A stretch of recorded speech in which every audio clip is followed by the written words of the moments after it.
हरे कृष्णा। राधे राधे भक्तों, मैं कविता त्रिपाठी अपने चैनल में केशव क्रिएशन फैमिली ब्लॉग में आप लोगों का स्वागत करती हूँ। आई होप आप सब अच्छे होंगे, मस्त होंगे, सुख शांति से होंगे। सभी भक्तों पर ठाकुर जी की कृपा बनी रहे सदैव। तो देखिए, आज मैं वीडियो लेकर आई हूँ जया एकादशी व्रत की कथा। व्रत का महात्म्य क्या है, और देखिए व्रत में, एकादशी की व्रत में हमें कथा का सुनना बहुत ज़रूरी होता है। और हमें कथा सुनने से हमें जो मतलब नॉलेज भी मिलती है, हमें पता लगता है कि जया का मतलब हर एकादशी की अपनी कथा होती है। तो उसके कथा सुनने से हमें ये ज्ञात होता है, पता लगता है कि हमें एक से सभी एकादशियों का क्या फल मिलता है। ये सब जानकारी हमें मिलती है। और कथा सुनने का महत्व भी है, हमें कथा किसी भी व्रत में ज़रूर सुननी चाहिए। तो चलिए, जया एकादशी की मैं कथा आप लोगों को सुनाती हूँ। तो हाथ में तिल, पुष्प, द्रव्य लेकर हमें कथा सुननी चाहिए। तो देखिए, कथा सुनाती हूँ, आप लोगों को सुनिए। धर्मराज युधिष्ठिर बोले, हे भक्त प्रभु, कृपा करके माघ मास के शुक्ल पक्ष की एकादशी की कथा का वर्णन कीजिए। इस एकादशी का क्या नाम है, क्या विधि है, और किस देवता की हमें पूजा करनी चाहिए। श्री कृष्ण भगवान बोले, हे राजन, माघ मास की शुक्ल पक्ष की एकादशी का नाम जया है। इस एकादशी के व्रत से मनुष्य ब्रह्म हत्या जैसे पाप से भी छूट जाता है और अंत में उनको स्वर्ग की प्राप्ति होती है। इस व्रत से मनुष्य कुयोनि अर्थात भूत, प्रेत, पिशाच आदि की योनि से छूट जाता है।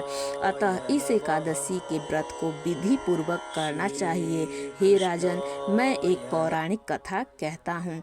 एक समय इंद्र नाग लोक में अपनी इच्छा अनुसार अप्सराओं के साथ रमण कर रहा था।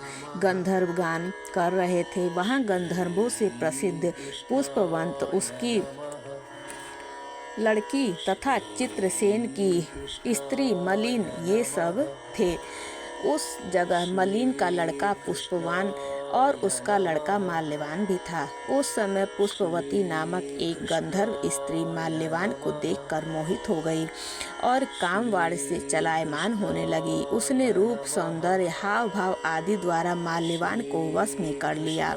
पुष्पवती के सौंदर्य को देखकर माल्यवान भी मोहित हो गया। अतः ये दोनों कामदेव के वश में हो गए। परंतु फिर भी इंद्र के बुलाने पर नाच गाने के लिए जाना पड़ा और अप्सराओं के साथ गाना शुरू किया। परंतु कामदेव के प्रभाव से इनका मन न लगा और अशुद्ध गाना गाने लगे।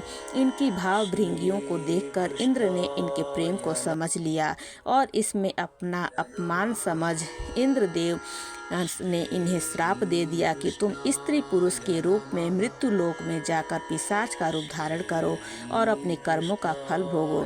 इंद्र का श्राप सुनकर ये अत्यंत दुखी हुए और हिमाचल पर्वत पर पिशाच बनकर दुख पूर्वक अपना जीवन व्यतीत करने लगे। रात दिन में उन्हें एक क्षण भी निद्रा नहीं आती थी। इस स्थान पर अत्यंत सर्दी थी। एक दिन पिशाच ने अपनी स्त्री से कहा, न मालूम हमने पिछले जन्म में ऐसे कौन से पाप किए हैं जिससे हमें इतनी दुखदाई यह पिशाच योनि प्राप्त हुई है। दैव योग से एक दिन माघ मास के शुक्ल पक्ष की जया एकादशी आई। इस दिन दोनों ने कुछ भी भोजन न किया और न कोई पाप कर्म ही किया। इस दिन केवल फल फूल खाकर ही दिन व्यतीत किया और महान दुख के साथ पीपल के वृक्ष के नीचे बैठ गए। वह रात्रि इन दोनों ने एक दूसरे से चिपटकर बड़ी कठिनता के साथ काटी। सर्दी के कारण उनको रात्रि में निद्रा भी नहीं आई। दूसरे दिन प्रातः होते ही भगवान के प्रभाव से इनकी पिशाच देह छूट गई और अत्यंत सुंदर अप्सरा और गंधर्व की देह धारण करके तथा सुंदर वस्त्रों तथा आभूषणों से अलंकृत होकर नागलोक को प्रस्थान किया। आकाश में देवगण तथा गंधर्व इनकी स्तुति तथा पुष्प वर्षा करने लगे।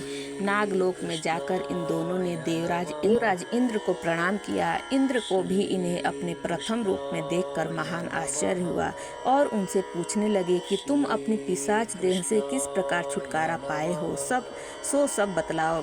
इस प्रकार माल्यवान बोले कि हे देवेंद्र, भगवान विष्णु के प्रभाव से तथा जया एकादशी के व्रत के पुण्य से हमारी पिशाच देह छूट गई है। इंद्र बोले, हे माल्यवान, एकादशी व्रत करने से तथा विष्णु के प्रभाव से तुम तुम लोग पिशाच की देह को छोड़कर पवित्र हो गए हो और हम लोगों के भी वंदनीय हो गए हो, क्योंकि शिव भक्त हम लोगों के वंदना करने योग्य हैं। ततः आपको धन्य है। अब तुम पुष्पवती के साथ जाकर विहार करो। हे युधिष्ठिर, इस जया एकादशी के व्रत करने से समस्त की कुयोनि छूट जाती है। जिस मनुष्य ने इस एकादशी का व्रत किया है उसने मानो सब यज्ञ तप आदि किए हैं। जो मनुष्य भक्ति पूर्वक जया एकादशी का व्रत करते हैं वे अवश्य ही सहस्त्र वर्ष तक स्वर्ग में निवास करते हैं। बोलिए प्रभु श्री विष्णु भगवान की जय। भक्त वत्सल भगवान श्री नारायण की जय। आई होप आप लोगों को वीडियो पसंद आई होगी। प्लीज़ मेरे चैनल को लाइक शेयर और सब्सक्राइब कीजिएगा और कमेंट में हरे कृष्णा राधे राधे ओम नमो भगवते वासुदेवाय जरूर लिखेगा। वीडियो को यहीं पर विश्राम देती हूँ। मिलती हूँ अगली जानकारी के साथ, अगली वीडियो के साथ। हरे कृष्णा राधे राधे।